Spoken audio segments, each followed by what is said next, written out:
This is an episode from a series. In a quiet little town where the lanterns glowed at night and the cobblestone streets echoed softly under tiny paws, there lived a baby cat, a small, fluffy ball of cuteness with eyes as round as marbles. He lived with his mum, a sleek, graceful queen with fur as black as night and a heart as big as the moon. Every morning, when the sun spilled through the window, painting stripes of gold across their cozy bed of straw, Milo would wake up feeling like the whole world was made just for him. Life was good. His mum kept him warm with her velvety fur. His tummy was always full of milk and cream, and the day was full of fun, naps, and endless games of hide and seek. But one morning, when Milo woke, something was different. The sun was spilling through the window, but his mum wasn't there to greet him with a gentle lick or a rumbling purr.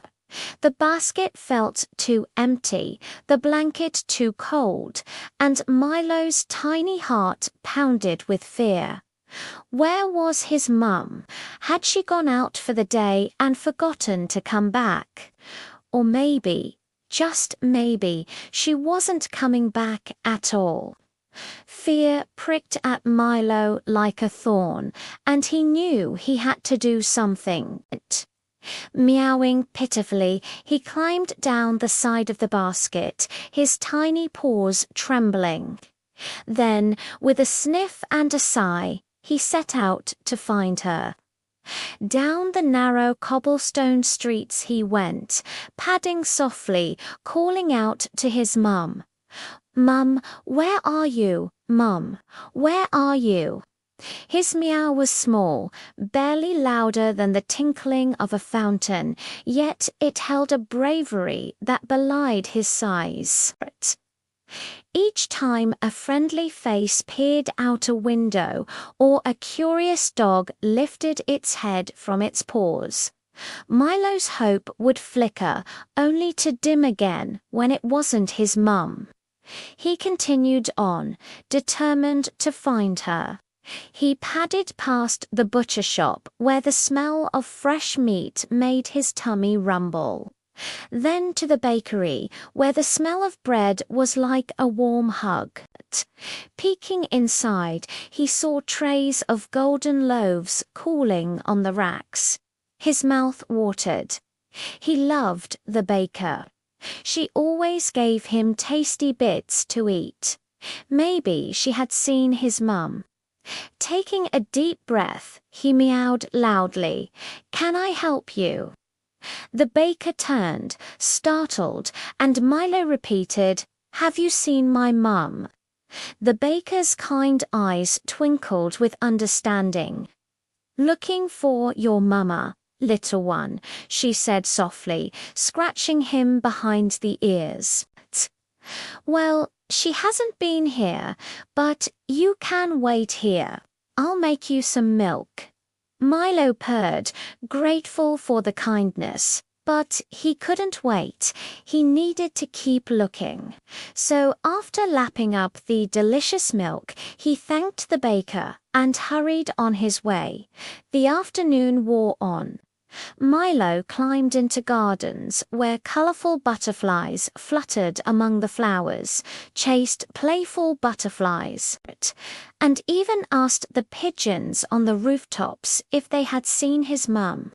Some animals laughed, others ignored him, but a few kind souls took pity on the little kitten. An old dog who dozed under a nearby tree offered him shade and a comforting lick.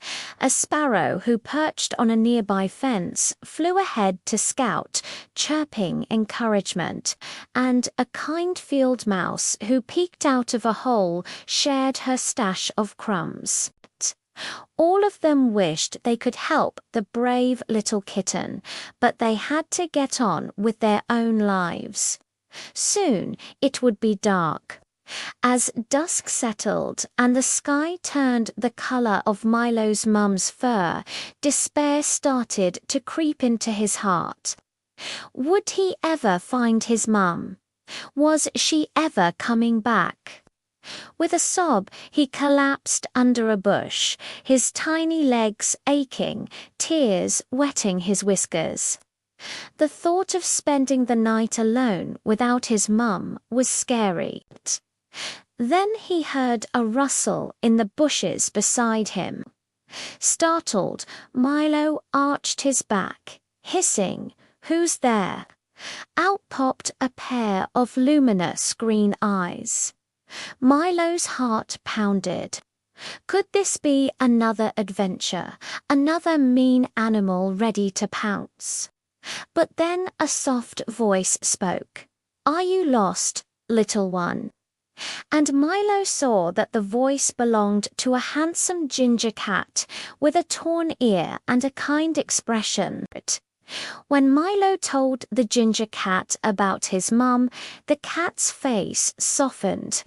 "Don't worry," he purred, leading Milo out of the bushes. "I know just the place to look next." Following the ginger cat, Milo felt a spark of hope ignite within him. Maybe they would find his mum soon. They walked past the old oak tree where Milo used to play with his mum, and the sight brought a fresh wave of longing. "She's gone," he whispered, his voice cracking. "My mum is gone." The ginger cat stopped and gently nudged Milo with his head. "Don't give up hope," he purred. "Your mum is a strong, smart cat. She's doing everything she can to find you, too." Hearing these kind words, Milo felt a surge of courage. Yes, his mum was looking for him, too, and that gave him strength to keep going. The ginger cat led him around the corner and into a quiet little courtyard hidden from the busy street. A gentle light spilled out from a window, making the cobblestones gleam. In the center stood a marble statue of a cat, its tail curled gracefully around a fish. "Have you seen her?" Milo asked hopefully. The ginger cat shook his head. "No, but this is where all the cats in town gather when they hear about a lost kitten. Come on." Milo hesitated, his heart pounding. What if his mum wasn't here? What if she'd given up on him? Pushing those thoughts away, he followed the ginger cat into the light. And what did he see? Right before his eyes, a group of cats, all shapes and sizes, purring and nodding, their eyes filled with kindness. Among them, he saw his mum. Relief flooded through him, and he wanted to rush over, call out to her. But the ginger cat stopped him with a nudge. "Wait," he whispered. "Let's go say hello to everyone first." And Milo realized he was right. All these cats had come together to help him. It was the least he could do to say thank you. So first, he greeted the old brown tabby who doted on him and gave him a second chance at life. Next, he shook the little grey kitten, whose name was Misty, for waking up early to help search. He thanked the tortoiseshell for sharing her skills and the Siamese for his strength. When it was his mum's turn, Milo couldn't speak. He just leaped into her warm embrace, burying his face in her fur. She licked his head, her purr rumbling like thunder. "Oh, my little one," she cried, nuzzling him. "I was so worried. I searched everywhere for you." Milo snuggled close, his fear and sadness melting away. In that moment, nothing else mattered. All that mattered was that he was with his mum, surrounded by the love and support of their community. That night, curled against his mum's heartbeat, listening to the gentle snores of the cats around him. Milo learned that even in the loneliest journeys, love always finds its way home.